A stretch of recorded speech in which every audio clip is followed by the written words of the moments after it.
الرحمن علم القرآن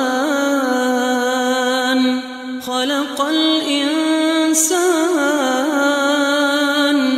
علمه البيان الشمس والقمر بحسبان والنجم والشجر يسجدان والسماء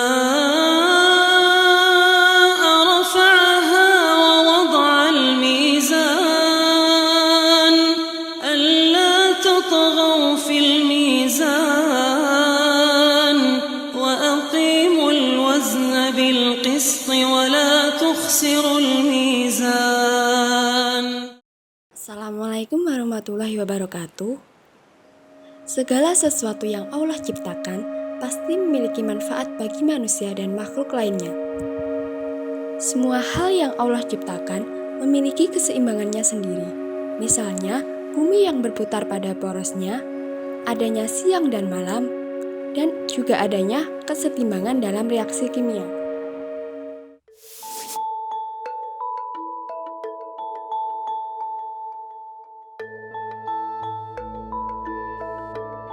Reaksi kesetimbangan hanya terjadi pada reaksi yang reversibel dengan sistem tertutup. Apa sih reaksi reversibel itu? Reaksi reversibel adalah reaksi yang dapat balik. Artinya, setelah reaktan bereaksi menjadi produk, produk tersebut bisa bereaksi lagi dan kembali menjadi reaktan.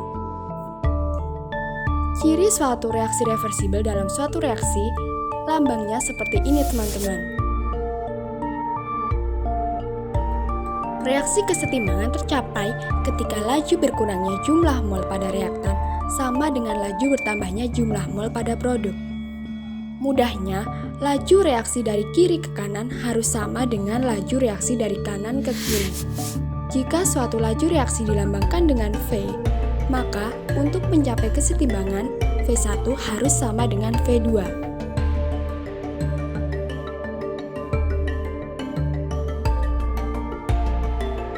Ada beberapa faktor yang mempengaruhi kesetimbangan kimia. Yang pertama adalah konsentrasi. Jika konsentrasi suatu reaktan ditambah, maka kesetimbangan akan bergeser ke arah produk. Begitupun sebaliknya. Konsep ini sama dengan konsep pada bejana berhubungan alias pipa Um. Yang kedua adalah suhu. Jika suatu reaksi kimia dipanaskan, maka kesetimbangan akan bergeser ke arah reaksi yang endoton. Sedangkan jika suatu reaksi kimia didinginkan, maka kesetimbangan akan bergeser ke arah yang eksoton. Jadi, kalian harus pastikan dulu ya, reaksi kimianya merupakan reaksi yang endoterm atau eksoterm. Yang ketiga adalah tekanan dan volume. Dalam persamaan gas ideal, tekanan dan volume itu berbanding terbalik ya teman-teman. Jadi, jika suatu reaksi dikurangi tekanannya, otomatis volumenya akan bertambah. Begitupun sebaliknya, jika tekanan suatu reaksi ditambah atau volumenya dikurangi, maka kesetimbangan akan bergeser ke arah reaksi yang memiliki koefisien kecil. Sedangkan jika tekanan suatu reaksi dikurangi atau volumenya ditambah, maka kesetimbangan akan bergeser ke arah reaksi yang memiliki koefisien besar.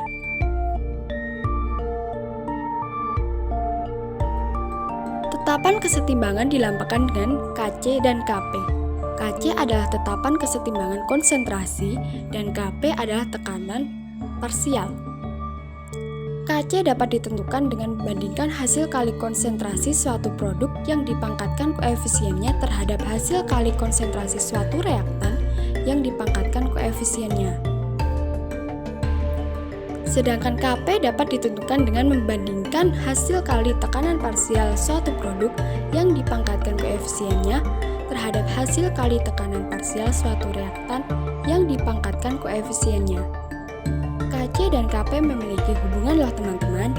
Kp bisa ditentukan dari nilai Kc dan Kc bisa ditentukan dari nilai Kp dengan menggunakan persamaan berikut. Konsep kesetimbangan kimia ini sangat bermanfaat dalam kehidupan sehari-hari loh. Contohnya adalah pembuatan asam sulfat dalam industri, dan pembuatan pupuk dengan bahan dasar amonia.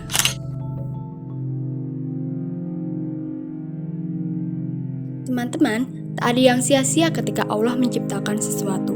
Selalu ada manfaat dan maksud tertentu. Bahkan daun yang gugur pun akan menyuburkan tanah. Sekian pembahasan mengenai kesetimbangan kimia. Wassalamualaikum warahmatullahi wabarakatuh.